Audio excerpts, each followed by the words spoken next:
ஓம் ஸ்ரீம் ஜெய் ஆஞ்சநேய மாகாளி அம்மாவே வணக்கம்.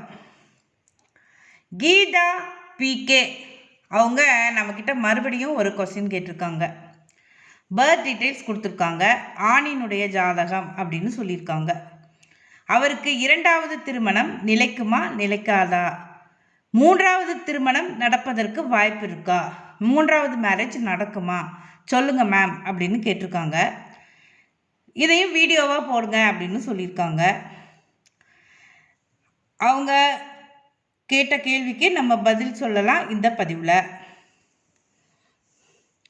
அவங்க கொடுத்த விவரம், பிறந்த விவரம் 7/12/1985 7:40 PM சாயந்தரமாக பிறந்திருக்காரு. 7:40க்கு கோயம்புத்தூரில் பிறந்திருக்கார். அவருடைய பெயர் கொடுக்கலை, ஜாதகரினுடைய பெயர் கொடுக்கலை, ஆணினுடைய ஜாதகம் அப்படின்னு மட்டும் சொல்லியிருக்காங்க. சரி, அவங்க கொடுத்த பிறந்த விவரத்துக்கு நம்ம ப்ரெடிக்ட் பண்ணி பார்த்தோம் அப்படின்னா ஜாதகமாக வந்திருக்கிறது கன்னியா ராசி, ஹஸ்தம் நட்சத்திரம், 4ஆம் பாதம், மிதுன லக்னத்தில் பிறந்திருக்காங்க. 39 வயசு ஆயிடுச்சு, 39 வயசு கம்ப்ளீட் ஆயிடுச்சு. தசமி திதியில் பிறந்திருக்கார், தேய்பிரை. மிதுன லக்னம் பிறந்திருக்கிறவங்க 4ஆம் இடத்துல சந்திரன், 5ஆம் இடத்துல செவ்வாய் கேது, 6ஆம் வீட்டில் சனி சுக்கிரன் புதன் சூரியன், 8ஆம் வீட்டில் குரு நீசம், 11ல் ராகு இருக்கார். இதுதான் அவங்களுடைய ஜாதக விவரம்.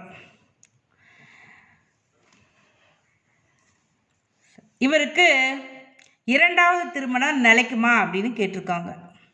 அப்படின்னா இவருக்கு ஏற்கனவே முதல் திருமணம் நடந்திருக்கு, அதுவும் இல்லை அவருக்கு. அது முடிஞ்சதுக்கப்புறம் தான் 2வது திருமணம் பண்ணியிருக்காங்க. இப்போ அதுவும் நிலைக்குமா அப்படின்னு, நிலைக்காதா அப்படின்னு கேள்வி கேட்டிருக்காங்க.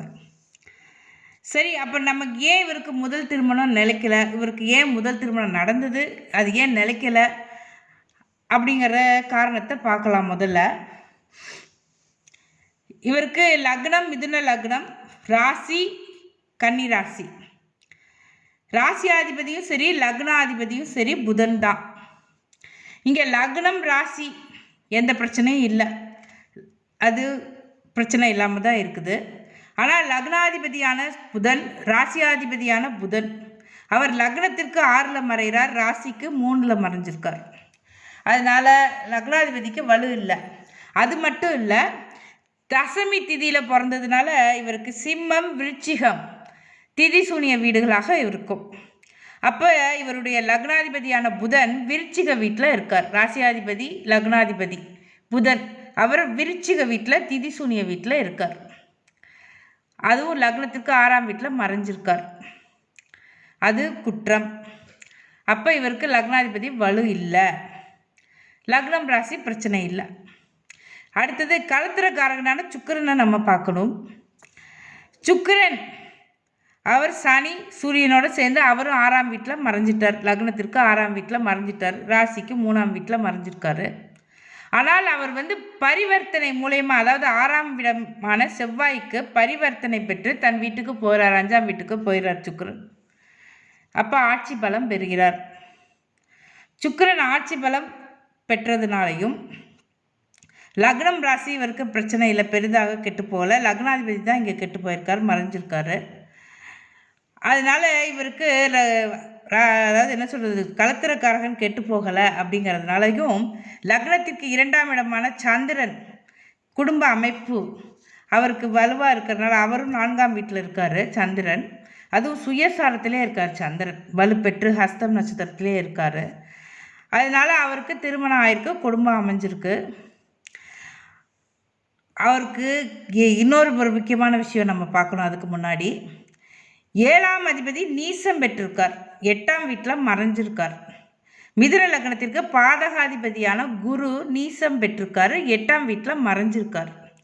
அவர் 8ஆம் வீட்டில் மறையலாம். பாதகாதிபதி உபய லக்னத்திற்கு பாதகாதிபதியான குரு 8ஆம் வீட்டில் மறையலாம், தப்பு கிடையாது. ஆனால் அவர் நாங்கள் நீசம் பெற்றது தான் குற்றம். அவர் நீசம் பெற்று மறைஞ்சிருக்கார், அதுதான் குற்றம். அது மட்டும் இல்லை, அங்கே 8ஆம் அதிபதியான சனி அவரும் பார்க்குறார், 8ஆம் இடத்தை பார்க்குறார். 6ஆம் வீட்டு அதிபதியான செவ்வாயும் தனது 4ஆம் பார்வையால் குருவை பார்க்கிறார். சனி செவ்வாய் ஒரு சேர 8ஆம் இடத்தை பார்க்குறாங்க. பாவத்துக்கு வலு சேர்க்கிறார். இப்போ சனி தன்னுடைய பாவத்திற்கு வலு சேர்க்கிறார். பாவாதிபதி பாவத்தை நோக்கினால் பாவ புஷ்டி அப்படின்னு சொல்லுவாங்க. சனி 8ஆம் இடத்தை பார்த்து பாவத்தை வலுப்படுத்துகிறார். அங்கே குரு நீசமாகியிருக்கார். அதனால் இவருக்கு 7ஆம் வீட்டு, அதாவது என்ன சொல்கிறது, 7ஆம் வீடு அப்படிங்கிற 7ஆம் இடம்ங்கிறது வலு இல்லை. அது அவருக்கு பாதகமான பலன்களை தான் கொடுக்கும், நீச பலன்களை தான் கொடுக்கும். இங்கே நீச குருவை சனியும் பார்க்குறார். அவர் நீச பங்கமாகி இருந்தாலும் அது அம்சத்துலேயும் அவர் பகை வீட்டில் தான் இருக்கார் குரு. அதனால் அங்கே அவருக்கு 7ஆம் இடம் சிறப்பு இல்லை, 7ஆம் வீட்டு அதிபதி சிறப்பு இல்லை. அதனால் அவருக்கு முதல் திருமணம் நிலைக்கலை. அது மட்டும் கிடையாது, அது மட்டும் காரணம் கிடையவே கிடையாது. தசாபுத்தியை நம்ம பார்க்கணும். மெயினாக அவருக்கு என்ன மாதிரி தசாபுத்தி நடந்தது அப்படின்னு.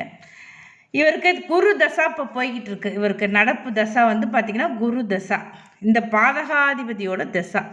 அவர் நீசம் பெற்று சனியினுடைய பார்வையில், சனி செவ்வாயினுடைய பார்வையில் இருந்து இவருக்கு தசாவை நடத்துகிறார். அதனால் பாதகமான பலன்களை, நீச பலன்களைத்தான் கொடுத்துருக்கார். அதனால் அவருடைய மனைவி, முதல் மனைவி இயற்கையாகவோ இல்லை பிரிஞ்சிட்டாங்களா அது தெரியல.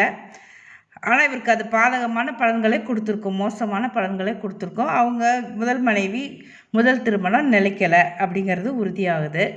சரி, ஓகே. 2வது திருமணம் இவருக்கு எப்படி ஆச்சு அப்படின்னு பார்த்தோன்னா, 11ஆம் இடம், லக்னத்திலிருந்து எண்ணி வருகின்ற 11ஆம் இடம் 2வது திருமணத்தை குறிக்கும், 2வது மனைவியை குறிக்கும். 11ஆம் இடத்து அதிபதியை பார்த்தோன்னா அவர் பார்த்திங்கன்னா செவ்வாய், அவர் 11ஆம் வீட்டை பார்க்கிறார். 5ஆம் வீட்டிலிருந்து 11ஆம் வீட்டை பார்க்கிறார். பாவத்துக்கு வலு சேர்க்கிறார். பாவ புஷ்டி, பாவாதிபதி பாவத்தை பார்த்தால் பாவ புஷ்டி, செவ்வாய் வலு சேர்க்கிறார். அதனால் அவருக்கு 11ஆம் பாவம் கொஞ்சம் வலுவாக இருக்குது. அதுவும் மிதுன லக்னத்துக்கு ராகு 11ல் இருக்கிறது கொஞ்சம் சிறப்பு தான்.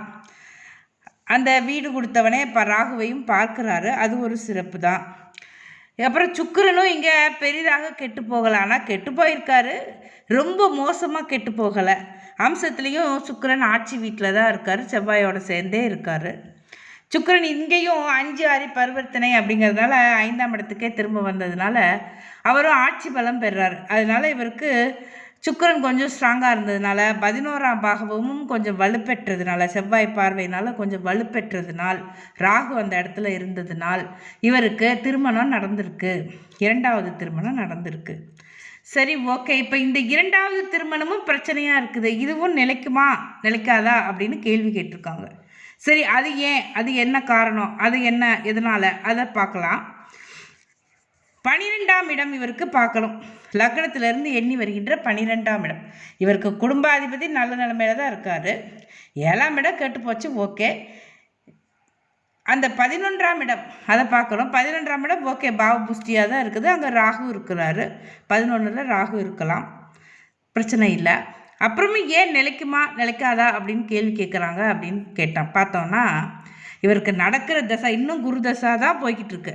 நடக்கிற தசா மோசமான தசா, அது ஒரு பாயிண்ட்டு, அது ஒரு காரணம். 2வது விஷயம் என்ன அப்படின்னு பார்த்தோன்னா, இவருக்கு 12ஆம் இடத்தை நம்ம பார்க்கணும். 12ஆம் இடம் தாம்பத்தியம் அதை சொல்கின்ற இடம், இல்லற சுகம் அதை சொல்கின்ற இடம். 12ஆம் இடத்தை சனி செவ்வாய் சூரியன் பார்க்குறாங்க. சனி 7ஆம் பார்வையாக பார்க்கிறார், சூரியன் 7ஆம் பார்வையாக பார்க்கிறார், செவ்வாய் 8ஆம் பார்வையாக 12ஆம் இடத்தை பார்க்கிறார். அது மட்டுமல்ல, 12க்குரிய சுக்கிரன் அவரும் பார்க்குறார். அவர் அது என்ன சொல்கிறது, அங்கே ராகு கேதுவோட, அதாவது 5ஆம் இடத்திற்கு பரிவர்த்தனையாகி வந்தாலும் அவரும் ராகு கேதுவோட பிடியில் இருக்கார். அப்படிங்கும்போது இவருக்கு இல்லறம் நரகமாகத்தான் இருக்கும், தாம்பத்தியம் ருசிக்காது, இல்லற வாழ்க்கை இவருக்கு கசக்கத்தான் செய்யும். 12ஆம் இடம் இவருக்கு சிறப்பு இல்லை. சனி செவ்வாய் சேர்ந்து ஒரு வீட்டை பார்த்தாங்க அப்படின்னா அந்த பாவம் செயலிழக்கும், வலுவிழந்து போகும். இங்கே சனி திரிகோணாதிபதி தான், ஆனால் மிதுன லக்னத்துக்கு கொடிய பாவி செவ்வாய். ஆனால் சனி திரிகோணாதிபதி தான், அவர் நல்ல நிலைமையில இருந்து பார்த்தா பரவாயில்ல, அவர் செவ்வாயினுடைய வீட்டில் இருந்து பார்க்குறார். அதுதான் இங்கே பிரச்சனை. அவர் செவ்வாயினுடைய வீட்டிலேருந்து பார்க்குறாரு, செவ்வாயும் பார்க்குறாரு, அதே செவ்வாயும் பார்க்குறாரு, 8ஆம் பார்வையாக பார்க்குறாரு, விசேஷ பார்வையாக 12ஆம் இடத்தை பார்க்குறாரு. அதனால் இவருக்கு 2வது திருமணத்துலேயும் பிரச்சனை தான். 2வது திருமணம் மட்டும் இல்லை, இன்னும் எத்தனை திருமணம் பண்ணினாலும் இவருக்கு பிரச்சனை தான். இல்லற வாழ்க்கை இவருக்கு பிரச்சனையாகத்தான் இருக்கும், நரகமாகத்தான் இருக்கும். திருமண வாழ்க்கையில் இவருக்கு ருசி இருக்காது அப்படிங்கிறது தெளிவாகுது. சரி, ஓகே. அப்போ இந்த திருமணம் 2வது திருமணம் நிலைக்குமா நிலைக்காதா அப்படின்னு கேட்டிருக்காங்க. நமக்கு அதுக்கு பதில் தேடணும் அப்படின்னா திரும்ப தசா புத்தியை பார்க்கணும். இப்போ இவருக்கு குரு தசாவில் சந்திர புத்தி போயிட்டுருக்கு. 25வது வருஷம் முடிகிற வரைக்கும், இந்த டிசம்பர் வரைக்கும் இவருக்கு சந்திர புத்தி போயிட்டுருக்கு. அப்போ அவருக்கு அந்த குடும்பம் சந்திரன் இங்கே ஓகே ஓரளவுக்கு நல்லா ஸ்ட்ராங்காக தான் இருக்கார், சுயசாரம் பெற்று. அதனால் வீடு கொடுத்தவன் தான் மறைஞ்சிருக்கார் அவருக்கு. ஆனாலும் ஓரளவுக்கு ஓகே, ஒன்றும் பிரச்சனை இல்லை, பெரிதாக பிரச்சனை இல்லை. அதனால் 2025வது வருடம் முடிகிற வரைக்கும் இவருக்கு பெரிதாக பிரச்சனைகள் இருக்காது. அப்படியே பிரச்சனைகள் இருந்தாலும் அது கொஞ்சம் கட்டுக்குள்ளே இருக்கும். பெரிதாக முடிவும் எடுக்க வேண்டாம், எந்த முடிவும் எடுக்க வேண்டாம். ஆனால் இதுக்கப்புறம் வருகின்ற குரு தசையில் செவ்வாய் புத்தி ஆகட்டும், சந்திர புத்திக்கு அப்புறம் செவ்வாய் புத்தி, அடுத்து ராகு புத்தி, அது முடிகிற வரைக்கும் கொஞ்சம் கவனமாக தான் இருக்கணும். ராகு புத்தி கூட பெரிதாக பிரச்சனை பண்ணாது, செவ்வாய் புத்தி கொஞ்சம் கவனமாக இருக்கணும். திரும்ப பிரச்சனைகள் வர்றதுக்கு வாய்ப்பு இல்லை. ஆனால் கவனமாக இருந்தாலும் அது என்ன சொல்கிறது, தப்பிப்பதற்கு வாய்ப்பு இருக்குது. ஏன் அப்படின்னா இங்கே 11ஆம் இடத்துக்குரியவன் தான் செவ்வாய்.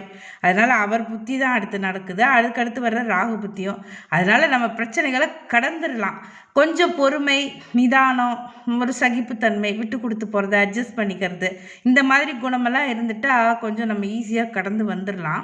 சரி, இந்த ஜாதகருக்கு அதெல்லாம் இருக்குமா அப்படின்னு பார்த்தோம்னா இருக்காது. ஏன் இருக்காது? இவருக்கு பொறுமை, ஒரு நிதானம், விட்டு கொடுக்குற மனப்பக்குவம் இதெல்லாம் இருக்காது இந்த ஜாதகருக்கு. அது ஏன் இருக்காது அப்படின்னு பார்த்தோன்னா, உபய லக்னம் உபய ராசியில் பிறந்தவங்களுக்கு நிச்சயமாக அது என்ன சொல்கிறது, கர்வம் அதிகமாக இருக்கும், ஈகோ பர்சனாக இருப்பாங்க. அதனால் அவங்க ஈஸியாக யார்கிட்டையும் அட்ஜஸ்ட் பண்ணி போக மாட்டாங்க, மிங்கிள் ஆக மாட்டாங்க, விட்டு கொடுக்குற மனப்பக்குவம் இருக்காது, சகிப்புத்தன்மை இருக்காது. அது மட்டுமல்ல, லக்னாதிபதி ராசியாதிபதி செவ்வாயினுடைய வீட்டில் மறைஞ்சிருக்காங்க, அதுவும் சனியோடு சேர்ந்துருக்காங்க. அங்கே சனி சூரியனோட சேர்ந்துருக்காங்க, சுக்கிரனோட இருக்காங்க. அப்போ அது என்ன சொல்கிறது, 6ஆம் வீட்டில் இருக்கிறதுனால கொஞ்சம் பர்சனல் கொஞ்சம் விட்டு கொடுக்க மாட்டார், விட்டு கொடுத்து போக மாட்டார். ஆனால் இவர் விட்டு கொடுத்து போனார், பொறுமையாக இருந்தார், கொஞ்சம் அட்ஜஸ்ட் பண்ணிக்கிட்டார், சகிப்புத்தன்மையோடு இருந்துட்டார் அப்படின்னா 2வது திருமணம் இவருக்கு நிலைக்கும். ஏன் அப்படின்னா இவருக்கு குடும்பங்கிற அமைப்பு கொஞ்சம் வலுவாக இருக்கிறதுனால இவருக்கு 2வது திருமணம் நிலைக்கும் அப்படின்னு நம்ம சொல்லலாம். சரி, 3வது திருமணம் நடக்குமா அப்படின்னு கேட்டிருக்காங்களே. 3வது திருமணம் நடந்தாலும் இவருக்கு எத்தனை 3வது மட்டும் இல்லை, 4வது 5வது நடந்துக்கிட்டே இருந்தாலும் இவருக்கு திருமண வாழ்க்கையில் அதாவது என்ன சொல்கிறது, ஒரு பிடிப்பு, அதாவது பிடிப்புங்கிறத விட இவருக்கு ருசிக்காது, திருமண வாழ்க்கை இனிக்காது, கசக்க தான் செய்யும். ஏன் அப்படின்னா இவருக்கு லக்னாதிபதி 6ஆம் வீட்டில் மறைஞ்சிருக்காரு, களத்திரக்காரகனான சுக்கிரனும் 6ஆம் வீட்டில் மறைஞ்சிருக்காரு. அவர் பரிவர்த்தனை மூலமா இருந்தாலும் அவர் ஆனால் இருக்கிறது 6ஆம் வீட்டில் தான். அதனால் 6ஆம் வீட்டு பலனத்தை அதிகமாக கொடுப்பாரு. சுக்கிரனும் அங்கே மறைஞ்சிருக்காரு, 6ஆம் வீட்டில் இருக்கார். அதனால் அவர் என்ன சொல்கிறது, முக்கியமாக ஒரு ஜாதகத்தில் லக்னம் 5, 9 3மே கெட்டு போயிருக்கு. 3மே அதாவது 5 தான் உங்களுக்கு தெரியும், இது 3 தான் விஷ்ணு ஸ்தானம், லக்ஷ்மி ஸ்தானம் அப்படின்னு சொல்லுவாங்க. அதாவது முக்கியமான விஷயம் ஒரு ஜாதகத்தில் 1, 5, 9 தான் முக்கியமான விஷயம். அந்த 3மே பார்த்திங்கன்னா, அந்த 3 கிரகங்களான சனி, புதன், சுக்கிரன் 3மே சேர்ந்து சூரியனோட சேர்ந்து 6ஆம் வீட்டில், அதுவும் செவ்வாயினுடைய வீட்டில், மிதுன லக்னத்திற்கு கொடிய பாவி அவருடைய வீட்டில் மறைஞ்சிருக்காங்க. அதனால் இவருக்கு அவ்வளவாக என்ன சொல்கிறது, எந்த ஒரு விஷயமே இவருக்கு இழுபறியாக தான் இருக்கும், போராட்டமாக தான் இருக்கும். அதுவும் திருமணங்கிறது ரொம்ப கஷ்டமான விஷயமாக தான் இருக்கும். அதனால் இவருக்கு பொறுமை அதெல்லாம் இருந்துட்டால் குடும்பம் நிலைக்கும், 2வது திருமணம் நிலைக்கும் அப்படின்னு சொல்லலாம் நம்ம. இப்போ ஒரு விஷயம் உங்ககிட்ட சொல்லணும் அப்படின்னு எனக்கு தோணுது. என்கிட்ட நிறைய இப்போ ஜாதகம் பார்க்க வர்றவங்க ஆணாக இருந்தாலும் சரி, பெண்ணாக இருந்தாலும் சரி, இந்த 30 வயசுலேருந்து 40 வயசுக்குள்ளே, அதாவது 28 வயசு 30 வயசுலேருந்து 40 வயசுக்குள்ளே இருக்கிறவங்க நிறைய கேட்குறவங்கெல்லாம் என்ன கேட்குறாங்க அப்படின்னா, ஃபஸ்ட் மேரேஜ் டிவோர்ஸ் பண்ணிக்கலாமா, 2வது திருமணம் பண்ணிக்கலாமா, இல்லை 2வதும் டிவோர்ஸ் பண்ணிவிட்டு 3வது பண்ணிக்கலாமா அப்படின்னு இது சமீப காலமாக கொஞ்சம் அதிகமாக கேட்குறாங்க. இது சகஜமான ஒரு விஷயமா இருக்குது. அது எனக்கு தான் பெரிய ஷாக்கிங்காக இருக்குது. இந்த காலத்தில் ஆண்களுக்கும் சரி, பெண்களுக்கும் சரி, ஒரு குடும்பங்கிற அமைப்புலேயே நம்பிக்கை இல்லாமல் போய்கிட்டு இருக்கு. நம்ம ஒரு குடும்பமாக வாழணும், பிள்ளை குட்டிங்களோட குழந்தை குட்டிங்களோட இருக்கணும். அவங்களுக்காக ஒரு கமிட்மெண்ட் உருவாக்கிக்கணும். அவங்கள சார்ந்து நம்ம வாழணும். ஏதாவது ஒரு வாழ்க்கையில் ஒரு பிடிப்பு இருக்கணும். அதை நோக்கி நம்ம போய்கிட்டே இருக்கணும் அப்படிங்கிற ஒரு அந்த குடும்பங்கிற அமைப்பே இல்லை இப்போ. அதாவது அந்த அமைப்பையே எல்லாரும் விட்டு விலகுறாங்களோ அப்படிங்கிற ஒரு சந்தேகம் வந்துடுச்சு எனக்கு. ஏன்னா இப்போ நிறைய அப்படி தான் கேட்குறாங்க, இதையும் விட்டுட்டு போயிடலாமா, டிவோர்ஸ் பண்ணிடலாமா, இது வேண்டாம் எனக்கு ஒத்து வராது அப்படின்னு நிறைய சொல்கிறாங்க. 3வது பண்ணிக்கலாமா அப்படின்னு ஈஸியாக கூச்சம் இல்லாமல் கேட்குறாங்க. 3வது பண்ணிக்கலாமா, 4வது கல்யாணம் பண்ணிக்கலாமா அப்படின்னு கேட்குறாங்க. இதெல்லாம் ரொம்ப அது என்ன சொல்கிறது, ஆச்சரியமான விஷயமா இருக்குது.